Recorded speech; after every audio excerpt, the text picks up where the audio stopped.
Hello, I think you can hear me. I hope you can. I hope you can hear me. So hello everybody. My name is Tim. Oh, someone says hello. Hey Valentina and Jacqueline. Good. So my name is Tim, and I live in Miami, and I run a yoga center called Miami Life Center together with my wife, Kino McGregor. And maybe you have visited us, maybe you have not. Maybe you have practiced with us these days when everything has become online practice. If you want to try and see what kind of yoga we do, then you can go to YouTube and you can find us there, or you can come and practice with us live. We have live classes. If you go to our website, miamilifecenter.com, you can find something out about that.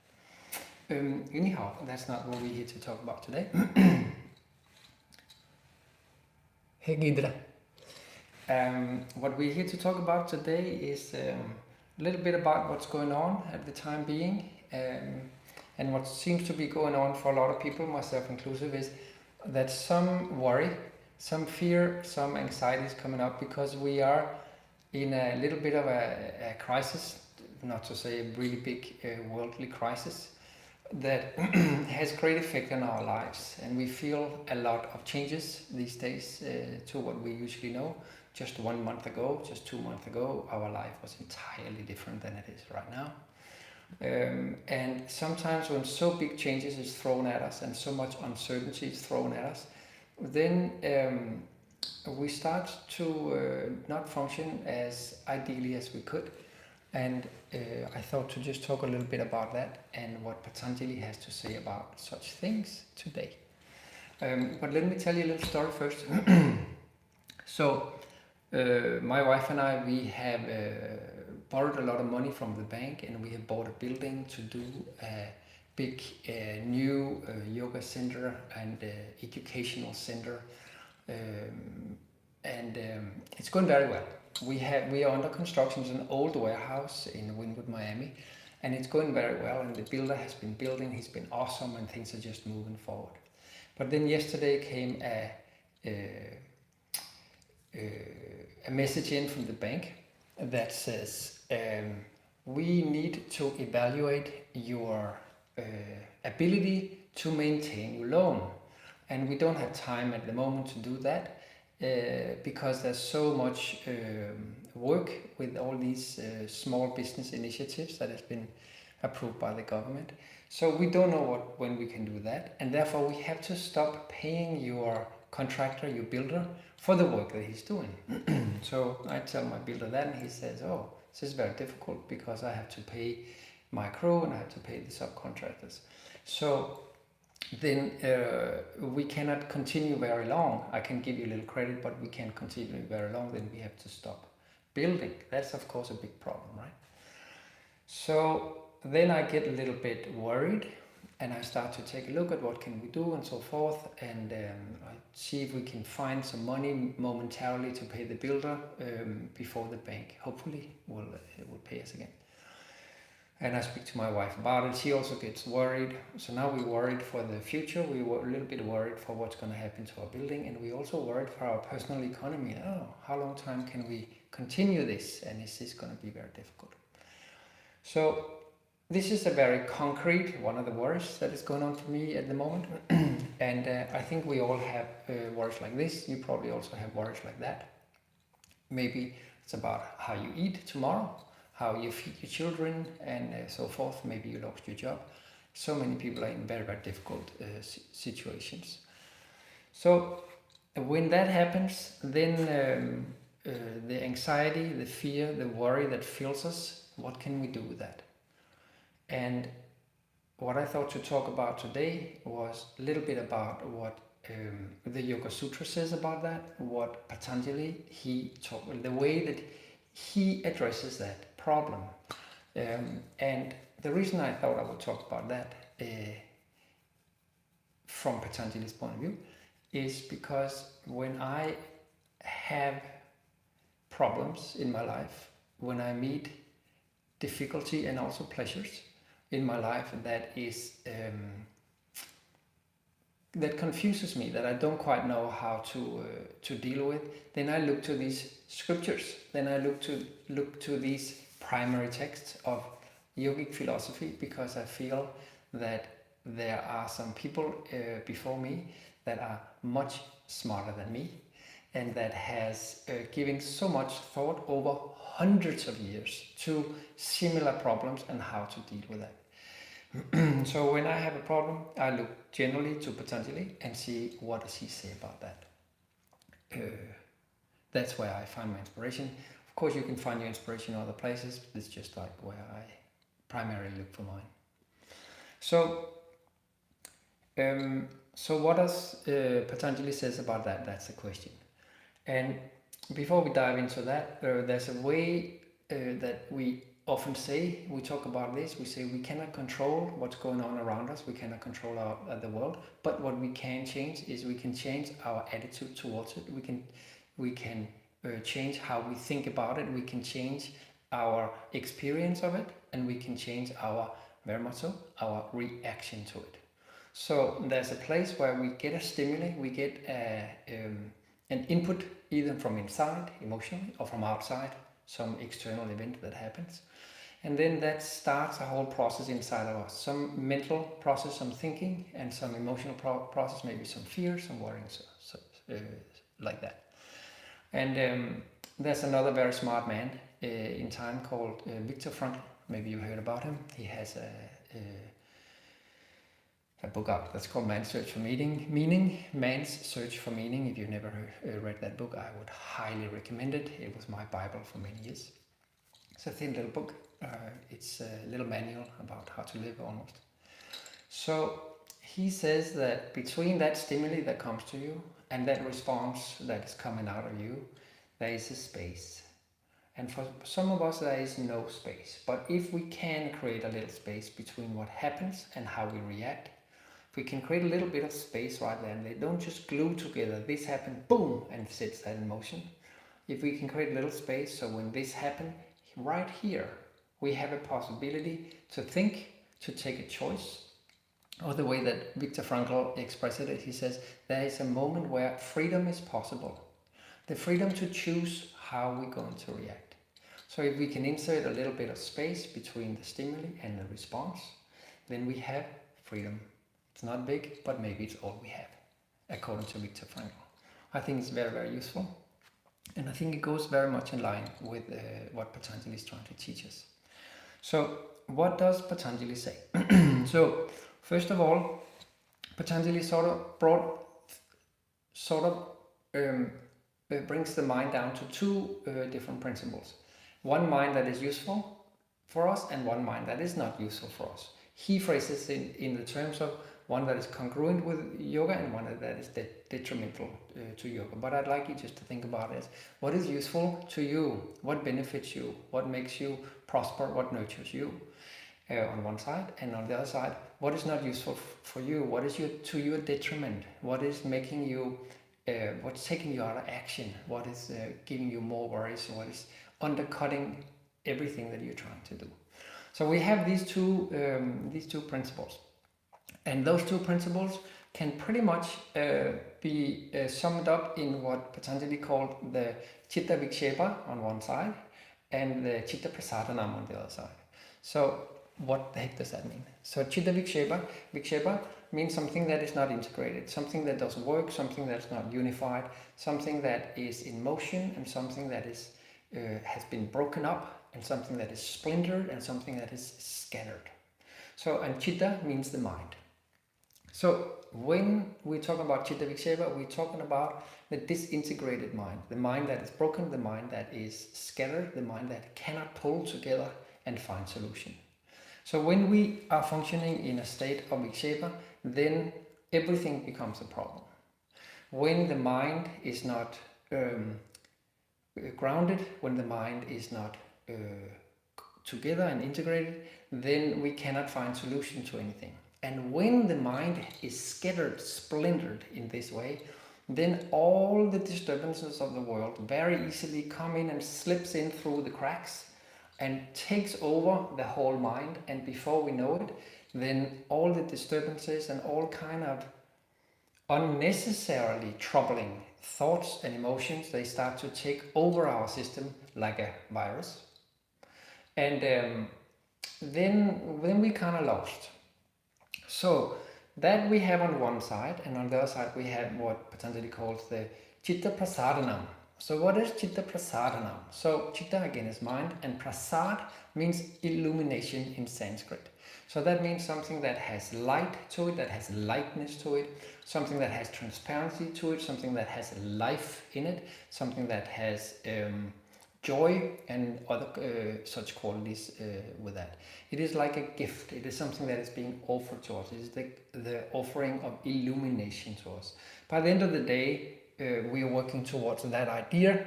In the grand picture of yoga, we are working towards illumination or awakening or enlightenment. That is the ultimate goal of yoga. We call it samadhi often, or kaivalya. So we're working towards that. So with the chitta prasadanam mind, what we find is joy, what we find is quietness, we find calm, we find the ability to focus, we find the ability to concentrate, we find the ability to take priority of what goes on in our mind. Not only priority, but also begin to do a discrimination, not like, like a racial discrimination or anything like this, not the negative type of the word, but a discrimination between what is useful, what is not useful, what is harmful, what is loving and kind, and so forth. What can we use, what can we not use? So when we have chitta prasadanam, we have peace of mind, we have quietness inside. We have the space that we need to live our life and with fulfillment and satisfaction. So we're looking for that. And we are not looking for the chitta vikshepa, the scattered mind. So the question is, how the heck do you get a youthful mind? How the heck do you get a chitta prasadanam if you have a chitta vikshepa? So that's where the Yoga Sutras start actually. How do we change ourselves from a less well-functioning entity to a very well-functioning entity and beyond that? That's the basis of the Yoga Sutras. So in principle, you can talk about the Yoga Sutras as an intervention, as something that is setting in between what will happen if we do nothing. That's what we're trying to do. So how do we get the youthful mind? And it's very simple. All we have to do is we have to train it. We have to do some exercises so the mind begins slowly, so we have access to the mind, so we have regulation of the mind, so we can direct the mind, so the mind can begin to take some inspiration from what we want it to do. If we have a mind that just does whatever it wants, this is what we call the vikshepa mind. If we have a mind that we can tell, please do that, and it'll do it, and then sometimes we can also just give it free and it can do whatever it wants. Because the mind kind of has a mind of its own, no pun intended, but and it'll just do its thing if we don't do anything. So therefore we have to take some decisions about what we want to do with the mind. To be able to make our mind do useful things, we need to train the mind. We need to a little bit discipline the mind. We need to a little bit have some grab on the mind and move it over there and move it over there, just like if you're driving a motorcycle or a car or you're riding a horse. I never tried to ride a horse. Oh, it's not true actually. I tried to ride a horse once. It was called flow. I couldn't make it move, but that's another story for another time. So how do we train the mind? So if I can just like go from a difficult point and then like break it down a little bit. So the way that we are going towards, hey South Africa, Karen, nice to YouTube meet you. How do we train the mind? And Patanjali, he suggests one thing, and that is called eka tattva. That means one thing. Eka means one, you know it. If you do Ashtanga Yoga, you know the first movement that we do in Ashtanga Yoga, we raise the arms up while we inhale. And we do that when our teacher calls Ekam. Ekam means one. Tattva means thing or object or concept or unit. So what we're trying to do is we're trying to do eka tattva abhyasaha. We are trying to do one thing, abhyasa, practice. We're trying to we're trying to do an exercise that is called do one thing.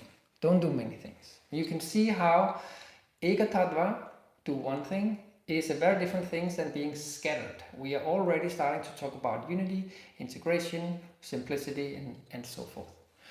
So what does eka tattva abhyasaha mean? So eka tattva abhyasaha is basically means you need to pick up a modality of activity that can train your mind. What should it be? We call that tapas. So tapas we can translate into a modality that will change your mind for the better. A modality that will insert positive transformation in your life. So what is a tapas? What kind of activity could that be? What kind of exercising could that be? And this is where in the 8 limbs, like Patanjali, he suggests 2 different kinds of tapas. One that is simpler and one that is more complicated, or the way that we talk about in yoga. One that is gross, less refined, and one that is subtle, very refined. Asana, postural yoga practice, as we know it, is considered like one of these like little bit less refined versions of how to train the mind. And pranayama is the same thing, same idea. It is just more subtle, a little more difficult. Some would say more boring, maybe. Definitely more technical and much less entertaining and much harder, but with amazing benefits. That's another story. So we take tapas, for instance asana, or for instance pranayama, or for instance japa recitation or something like that. And through this we begin to be able to concentrate the mind. We begin to be able to take our mind and put it on one thing and keep it there. Before that, we couldn't even put it on one thing. Then a little bit later we can put it on one thing, but very quickly goes to other thing. So as long as the mind has that kind of movements of its own that we cannot access, that we cannot regulate, that we cannot somewhat drive and control, as long as we are not in control of the thoughts that goes on in our mind or the directionality of the mind, as long as that happens, we have a problem, says Patanjali. And I will agree. For instance, when the bank tells me that they will not pay money until they have evaluated it, if our economy is in my economy is still strong enough to fulfill our obligations to pay the mortgages, that is very worrying for me. How are they going to do that? How long time is it going to take? So then all kind of things start. So I have this event, this stimuli that comes in from the bank. It says, we want to check again if you are solvent, if you can actually maintain this. So, and I ask, when are you going to tell me? And they say, sorry, we can't tell you that. We just put everything on hold because we're busy. So I get very worried. All kind of thoughts come up. I tell my wife about it. Then all kind of thoughts come up. What am I doing with these thoughts? I can't really use them for anything. If it's just worry, if it's just fear, it is not good for anything. It is very human, it is very natural that this kind of things comes, but by the end of the day, it is not useful for me. What is useful for me is to hear what the bank says, get this feeling, and then start to get my ducks in a row. Start to figure out what can I do and what can I not do. And everything I can do, I will do 200%. And everything I cannot do, I will not do. I can ask the bank, how long time are you going to take? And then I can wait for an answer. But I cannot push the answer out of the bank. It's not going to be possible. I can check in with them. That's about it. Well, we can go into detail about exactly what it is I can do, but I think you get the point. So we have to find a tapas to train the mind. And what is a tapas? A tapas can be more refined or less refined. Asana is a wonderful thing to get the mind, to begin to get the mind in order. When that begins to work, then we take a more difficult asana practice, and then we get the mind even more in order. For those of you that do difficult balances, such as Uchida Ashtavadangustasana in the primary series, this one you probably know. Nobody likes it, we all do it. But so you can see this, have you ever had this experience that when you're standing there on your leg, If your mind is a little scattered, if you're thinking about other things while you're doing this, you're much more likely to fall. Or if you just don't have so much confidence that day on your standing leg, you think, oh, I don't think I can balance today. Well, instantly we are so much more likely to fall off. But if we come in, the mind is clear, we take our drishti, we breathe correctly, and we find the strength in the standing leg, and we don't waver so much in the mind, instantly the balance is so much better. And that feeds into our confidence, and that confidence feeds into our balance, and that balance, and then we're in a good loop. So it is that kind of situation that we are trying to look for, and that comes with practicing putting the mind on one object and keeping it there. That is what I need to do right now in my life. We're trying to figure out what to do with this loan. I need to figure out where to put my mind and where not to put my mind. Because I could just run around like a duck without its head and go, oh, it's horrible. And it would be fair enough, but it would be inherently unuseful. There would be nothing. Like my wife would need to come in and say, Tim, now you do this thing again. Don't panic. We'll find a way out. Oh, what are we going to do? I don't know. We'll figure it out. So basically, what we need to practice is we need to practice of where to put the mind and where not to put the mind. So we have a word for that. Patanjali has a word for that. He has a sutra for that. And he says, abhyasa, the same word as before, abhyasa vairagya abhyam tan nirodha. So he says, you must do abhyasa, you must do practice. In this case, he kind of means something like striving. You must put effort into it. You must strive for the goal that you're interested in. At the same time, you must also put vairagya in there. What is vairagya? That is to let go. That is to not do what you shouldn't be doing, or not do what is not useful, not do what is not essential to solving the problem. So I could, for instance, get so frustrated, so I go to my refrigerator and I just eat everything I can, so I kind of like numb myself. That would be great, but not useful. So I could go to my sofa and I could watch Netflix again, because that's so nice, but that is not useful. Just maybe to get a little break from it for a while, maybe. So when we find the ability to figure out, to discriminate what should I strive for, where should I put my effort, and we find the clear mind, the wisdom in figuring out what should I not put my mind on, and then we can take, and when we have these two really clearly next to each other, we can take really informed choices. Now, when we have the right balance between these two, the right level of what we need to do, then Patanjali says, tan nirodha, then you have nirodha. That balance between the striving and the letting go, that is nirodha.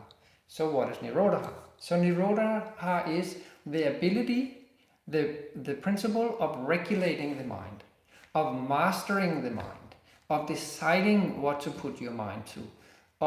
Sometimes we use the word control. It's a little bit harsh, but I think you can see what he's after here. He's trying to control what's going on in the mind. Sometimes we use the word cessation. It's a technical word. Cessation means that something goes away. So what we're trying to make go away at first is all the stuff that is unuseful to us. We move much further on the yoga path, then we're trying to make everything cessate. We try to make everything calm down, and we try to make all thoughts go away. But that's a much later point. At this time, we're just trying to create cessation for everything that is not useful for us. We're trying to control what kind of mental and emotional states that takes precedence in our being. So that is nirodha. So we need to try to find that. And he goes further. He says that action or that state, however you want to think about it, of nirodha, that is actually yoga itself. That is the essence of yoga. It comes in the second sutra. It says yoga chitta vriddhi nirodha. Yoga is when the vriddhis, the movements in the chitta, in the mind, is being regulated, when we're able to do that. When we are regulating our mind, we are doing yoga. When the mind is regulated, we are in the state of yoga. That leads directly into the final state of yoga, which we call samadhi. That's another story. So in this way, we have to figure out a way to discriminate between where we can push forward, where we can strive, and figure out where we cannot push forward, where we need to let up, where we need to let go, where we need to hang back and take other actions than that. You could also say we have to figure out where to take action and where to live in non-action. Where to take action, where to take non-action. That's another way of saying it. It's like the Zen way of talking about it. So when we learn these are the golden principles of yoga. And this nirodha mind is the ability to turn the mind around at any time by will. Not just because a new good event happened that erases the bad event that happened before, but willfully in any event at any time be able to turn the mind to become a youthful mind. It's a very difficult thing. It is often compared to a storm. That a storm is coming at you and you know it's going to blow you away and kill you. And what are you going to do about it? What we know is that we have to stop the storm or get out of its way. If you can't get out of the way, you have to try to stop the storm. How to stop the storm? That they are still working on for thousands of years. And Patanjali's Yoga Sutras is a thesis of how to stop the storm before it destroys us. For me in this moment, it is like how to stop the storm of all the worry that can come because the bank is saying, we need some time to figure out if you are okay. So I need to figure out what to do with that. I need to stop that because that is a storm in my nervous system, that is a storm in my emotional system. Okay. So here is what is suggested. The suggestion is that when you are in troubled times, that is too late to train your mind. Because now your mind's like, bah, for sure into Chitta Vikshepa. So what Patanjali suggests and all these Eastern systems suggest is that in good times we take the effort, we put in the effort to begin to train the mind, to begin to move ourselves from Chitta Vikshepa to Chitta Prasadana. And then when these tools that we're learning, that we now have time and ability and finances to learn, then when these tools begin to become second nature to us, so we begin to understand them and we begin to be able to use them, then when a challenge comes, then we can use them. I don't know much about the military, but I've heard that some interview recently with a Navy SEAL that says when things get dangerous, when things get difficult for them, when they are out on a mission, what they fall back on is not what they feel and want and think. What they fall back on when it gets most dangerous for them is their training. And that is right up Patanjali's alley. So they train and train and train while it's not dangerous, and then they're put into a dangerous situation, and then they fall back on that training. So that's what the yogi does too. He train and train and train, or she train and train and train, and then when difficult situations arrive, then we fall back on the information, on the wisdom, on the experiences, on the useful tools that we have learned and established within ourselves, so we can deal with the difficult times. So what I'm trying to say here is that yoga is a preparation also. Yoga is a preparation that we can do, and we can learn things to make our normal life more satisfying. And we can learn so many things. So when our life becomes more difficult, whether because there's a worldwide pandemic, or because maybe we go through a divorce, or because the bank starts to question us, or whatever is going on, or we just have a little argument, with someone that we love or someone that we respect, that in those times, that's where we want to be able to manage the situation. And the situation that we want to manage is the one in here. Because we can control a pandemic. We can control if our spouse one day wants a divorce. We can't control that.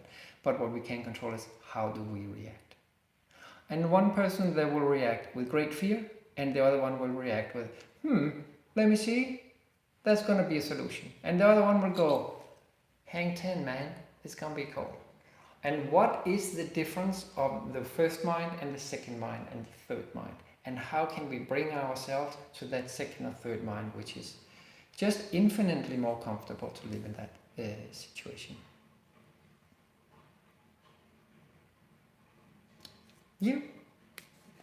That was it. That's what Patanjali says. He says, do your practice, do it for a long time, do it without interruption, do it with gusto and passion and love and hospitality, and then when the crisis hits, you're ready, man.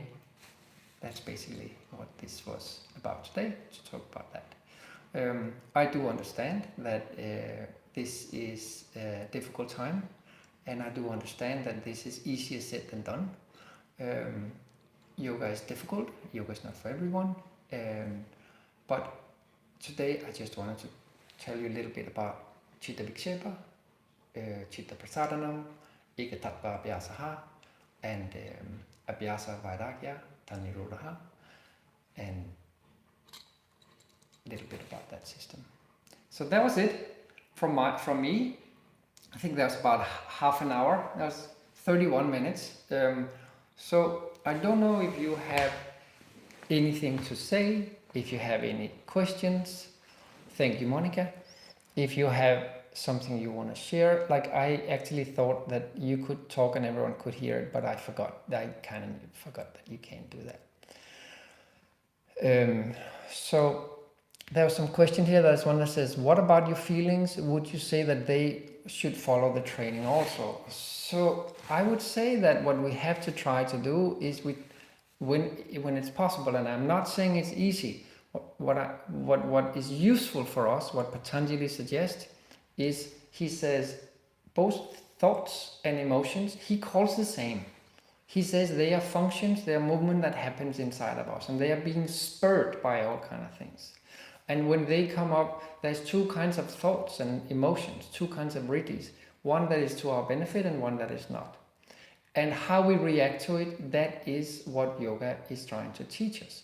How can we react most useful and most wise and most to our benefits and the whole world's benefit when we have troubled thoughts, when we have troubled emotions.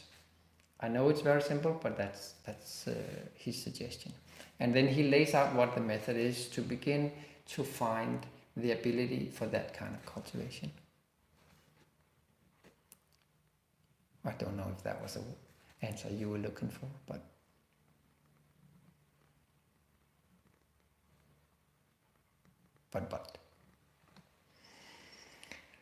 all right. Anything else? Any other suggestions? Thank you, Ashnong from Abelta. Thank you back. Thanks for listening in. Thank you, Adriana. Leah, my sister lives in New York. She's in a restaurant business that has 2 kids. Yes, that is a difficult place to be. Thank you, Mohammed. Thank you, Joseph. I'm so surprised and honored that you guys have come in and listened here. Thank you, Hannah. Yes, I hope so too. I'm sure there will be a solution. All right, Leah. So your sister, she has been extremely stressed. Oh, it disappeared. Thank you, Ramiro. Yes, Ramiro, so nice to hear you. It's been a while. Yes, I feel this is a great time for us to have the time to cultivate a practice. Leah, should she continue practice? I didn't get the one right before. Okay, Leah, we are in the same city, so we can talk. All right. Miss you, brother. Miss you too, Ramiro. But I see on Facebook that you're doing really well. Proud of you. Oh, so Leah's sister in New York that works in a restaurant has 2 kids. So all the stress has created lower back pain. Absolutely. I would say that the majority of people that comes to yoga comes to yoga because we have some physical ailment, some pain in the body that some disease or just ailment that we are trying to solve. And this is the time to do yoga practice if you have pain in your back, for sure. The primary series of Ashtanga Yoga is called Yoga Chikitsa. It means yoga therapy. So basically, what the first series is physical therapy. That is the intention. Slowly, slowly, we make the body stronger and stronger. Maybe then we can do half primary and we get more and more strong. And then later we can do the whole thing. And during this practice, yes, we of course need to modify everything that can hurt us, because ahimsa is the first principle. Non-harmfulness is the first principle, or as the Buddhists say, kindness, loving kindness. So if you have a practice, if your sister has a practice already, and she feels that there's some lower pain issues, she should focus on the things that is alleviating her back pain, for sure. Maybe you can help her. There's some simple things that she can do a little bit before the practice, and then she can do the practice, which is immensely helpful for the back. I can tell you tomorrow, Leo, what that is. I can tell you, Salabhasana from second series, the third asana in the second series, is wonderful. We do it with the arms down. You can also do it with the arms up. It is an asana, locust pose, where you lie in your belly, and then you lift your upper body and you lift your lower body up. And then you stay. And there's variations on that. Many different yoga systems has different variations on that. And I've had back pain in my life, and I've had great relief from this particular asana. Also other stuff. This is a very good place to start. Try to teach you that one, Leah. That might help a little bit. Hey, Javi. Your practice has slowed down. You do pranayama before asana, and after, so am I right? Did I understand this correctly? So Javi, good to see you, by the way, or hear you or read you, yes, when we start to do deep breathing practices, we start to make contact deep inside with a much more subtle reality. And there's so much that goes on out in there. So sometimes if we then begin to be in very good contact, very connected with these very subtle sensations inside, which is very powerful, if we then add all the physicality to it also, it becomes almost too much. It's like overflow. So then our practice sometimes gets more simple, we do less asanas, or it gets slower, or in some other way it starts to simplify. So if your asana practice begins to slow down from doing pranayama, not a problem at all. But do remember that when you do asana, we are not trying to do pranayama, and some of the wonderful things that you are experiencing, that I know you're experiencing in your pranayama practice, those are things that you should experience there, not necessarily that you should experience in your asana practice. So just make sure you don't get too attached to those things that you experience in your pranayama practice, and you try to pull them into your asana practice. Now, at the same time, your pranayama practice is probably going to reinforce, I know it is, we have spoken about this before, it's reinforcing your whole understanding of the asana practice. Allow that, but don't cling too much to what you're finding in your other practices there. Asana practice has its own characteristics and its own benefit. In that regard, we say that the pranayama breath is the most dirgha, the most extended breath, and the normal living is the more short breath, and the asana practice is somewhere in between. Matthew, no, I'm not. I just try to get a little authority here, and I'm just a small human that wants to be a god. No, it's not true. That's all. Thanks, Harvey.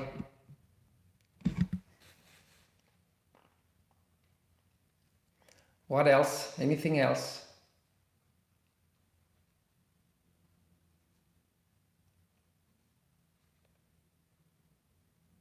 Okay. Oh, Alexandra. Yeah, good. They are both practices. Keep them strong, keep them precise, keep them accurate, keep them very concrete. So you know what you're working on, you know when you are succeeding and when you're not succeeding, and then pursue with patience and time. Should we do pranayama before or after asana practice? Well, it depends. If you do your pranayama practice first, your asana feels much better. If you do your asana practice first, often your pranayama is much more comfortable because everything is now open and your body can sometimes get like into that liquid state from strong practice. So it depends. It depends on how you do. I personally prefer to do pranayama first because it is kind of simpler and it requires more concentration.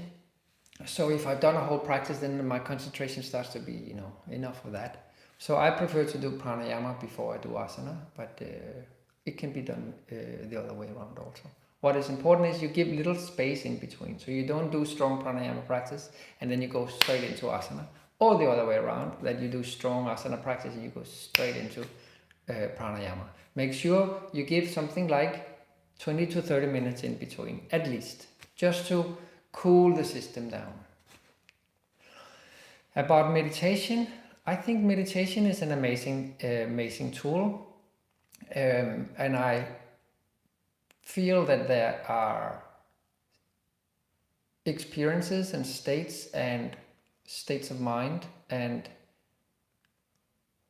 moments of clarifications, understanding on a kind of existential level in my life that comes more frequent in seated quiet meditation type thing than in the asana practice. Thank you, Tatiana. I for sure prefer to do seated meditation. I prefer to do the simpler expressions first and then build it to the more complex expressions. And I feel asana practice is very complex. Like so much movement, so many things. You need to take choices and you need to balance on your legs and you need to engage your muscles and you need to find your willpower and you need to find your surrender and all that kind of things. Thanks, Alexander. So I definitely prefer to do sitting first, but I think it depends a little bit. If you wake up and you're very tired, then it can be difficult to sit. Then maybe it's good to use your asana practice to wake up and then do the sitting afterwards. As a matter of fact, a friend of mine who was doing both asana and seated meditation on a regular basis, he says his experience is that the Ashtanga Yoga Asana practice gets your bandhas just like warmed up and available enough to make your seated practice after super sharp. So that is another way to take a look at that. I prefer to do it first.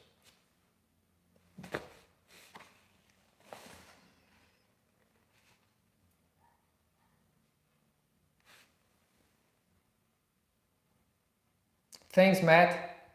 Good to hear, man. Thank you, Caitlin. Okay, let's call it a day. I'll be here every Saturday at 12 o'clock. I think there's one of the next Saturdays, like 2-3 Saturdays ahead where I can't be here, but some friend of mine will come in, it'll be a surprise, and who is awesome, and talk instead of me, and I suggest that you also check in that day. I'll tell you, I forgot which day it is. All right, well, thank you, Matthew, Tashjen, thank you, Karen Bender, thank you, everybody. I will, maybe I can do also in a different time zone, but also these are available afterwards. These are recorded, so they lie there on what's it called? On YouTube after. So you can also just, check in later. Now it's recorded and it's there. Thank you, Jacqueline. Thank you, Beatrice. Thank you again, Ramiro. All right, everybody. Thank you, everybody, for taking the time to listen to me and keep practicing. Stay safe, 6 feet apart, and there'll be better days. And use whatever you can to keep your practice strong and consistent. Whether you do it by yourself alone, or if that is difficult for you, you find some video that you can practice to. Or there's so many online live online things at the moment, just like what we do here, but also practice. All right, be well, thank you, enjoy your day, stay safe, bye-bye, namaste.